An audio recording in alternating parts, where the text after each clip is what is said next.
Hello everyone, Corey Mitchell here with TradeThatSwing.com, and this is your swing trading stock market outlook for the week of December 30th.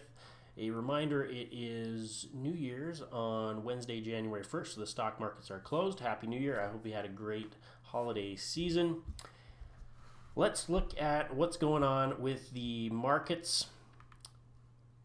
The quick summary is market conditions are poor in the stock market. I have no interest in going along Bitcoin at these current levels, and gold remains weak, so we'll talk about that and why that is and what would turn it around. Some watch lists. This one will get updated for January soon. The best swing trading stocks list. That's two lists, one very strong list, one very weak list. Basically just high momentum stocks to check out. Also have some other lists that are updated regularly. So let's check out the indices. NASDAQ 100, we can see still in an uptrend, making higher swing highs, higher swing lows. We'll see how this, leg plays out. If it starts making lower lows, then it's basically moving the same direction as these other indices. But currently, right now, it is holding in an uptrend.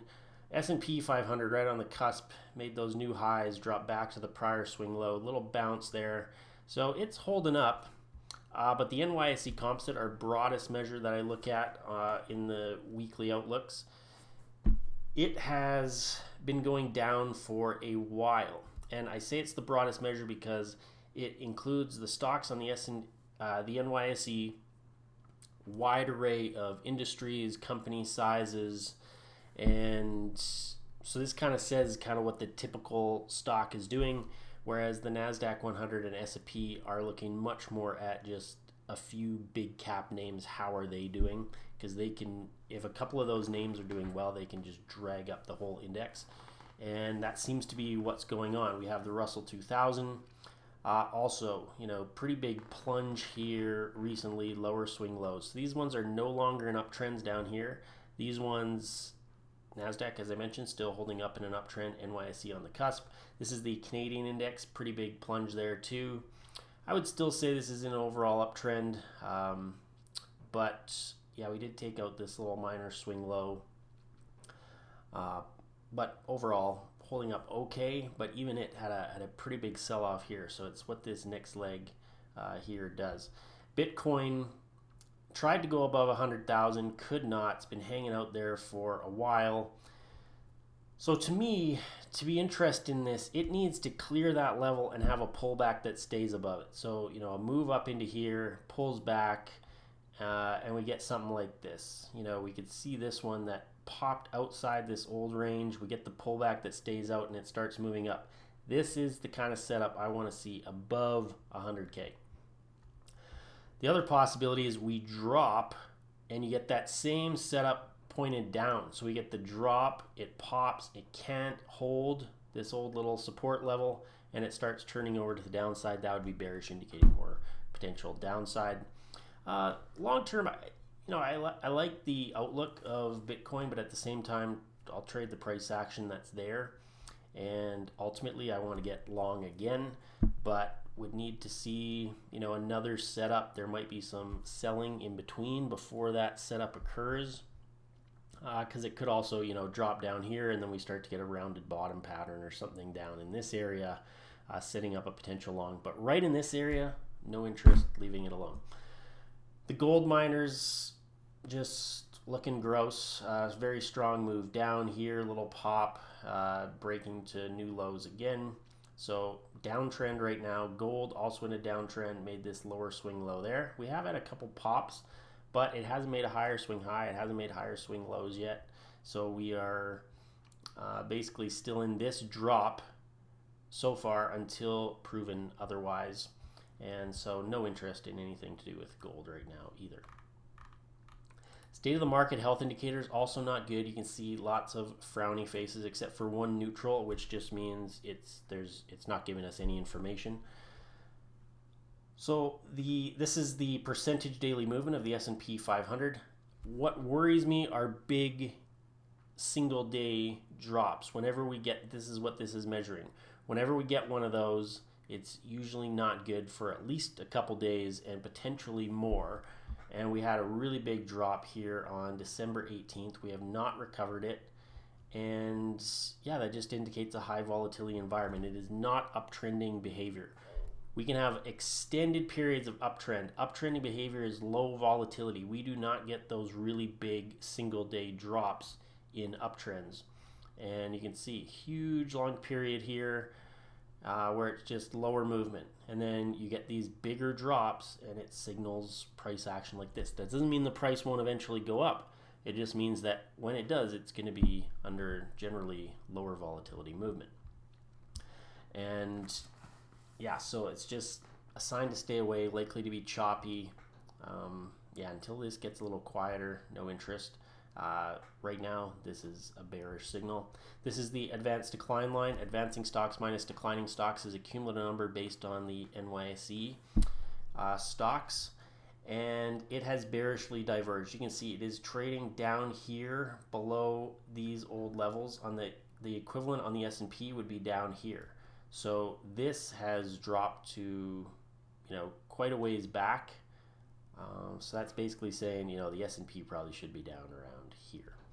Not that it always works out exactly, but this is a pretty good indicator of divergences. Often, the S&P often ends up following the divergence on the NYSE advanced decline line.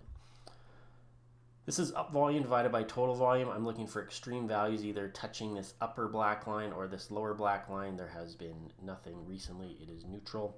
This is percentage of stocks above their 50-day moving average, a very crude measure of basically, you could say, kind of how easy it is to make money on one side or the other. When most stocks are moving up, it's generally easier to make money. You're going to have lots of stocks above their 50-day moving averages. Most things are moving up. And so that's what I like to see above the 50-day. You look back and you have these periods where it was much easier to make money when most stocks are above their 50-day. Back here. Once these start to get closer to that 50, that doesn't mean it can't go up, but you can see it's a lot more grindy than when it's just kind of marching up. And yeah, it's going to be a tougher trading environment. I like trading in easy money environments. We are down only 26% of S&P 500 stocks are above their 50-day moving average, which is quite startling and shows kind of an underlying weakness in the market, because when you look at the S&P, it's just off its high, yet only 26% of the S&P 500 stocks are above their 50-day moving average. Shows that a few names are holding this index up while a lot are already moving lower. 35% of all US stocks are above their 50-day moving average. So again, a very low percentage of stocks above their 50-day, just indicating, hey, there's not a lot of stocks in uptrends at the moment. Sectors on the move hasn't changed much from last week. Adding communication services, we have technology, energy, financials, but these ones have not been good over the longer time frame. So this could just be a short-term bounce. We'll see. I generally like it when we see sectors holding up across all three of these time frames. So we have technology up near the top, communications and services, a little communication services and consumer cyclicals or consumer discretionary. They're more toward the middle of the pack, but they still performed pretty good. Right, they weren't negative last week or anything. And over the last month, they're the top. Over the last 3 months, they're the top. So if you kind of want to hone in on a couple sectors, that seems to be the ones that are doing okay. That also makes sense since we looked at the NASDAQ, which is a little more heavy in those types of stocks. It's holding up the best. It's still in its uptrend.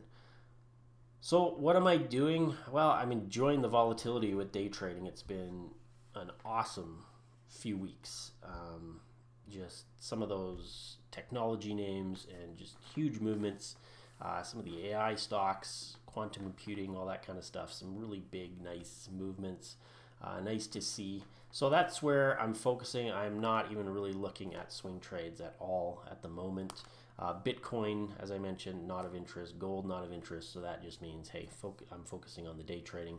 If you're interested in that, day trading is more of a, I don't want to say consistent in the sense of, you're going to make money every day, but there are opportunities every day. pretty much with day trading, because there's just so many stocks. There's movement in something, and with swing trading, it's a little more dependent on market conditions. You can have pretty flat conditions where you have these periods where it's just not ideal conditions. So it's more this action, inaction, going back and forth. And with day trading, you know, you can pretty much do the same things most days, find some action. So if you're interested in those, everything till the end of the year or the end of December, all courses are 20% off. You can use code 25 Boxing Day for 20% off. And if you come to the website, you'll see a banner. So tradethatswing.com. And if you're ever wondering where this article is, you go under stocks and stock market analysis and trades, and this one is updated each week. So have a great New Year celebration, and also a great trading week out there. Definitely interesting movements in the short term.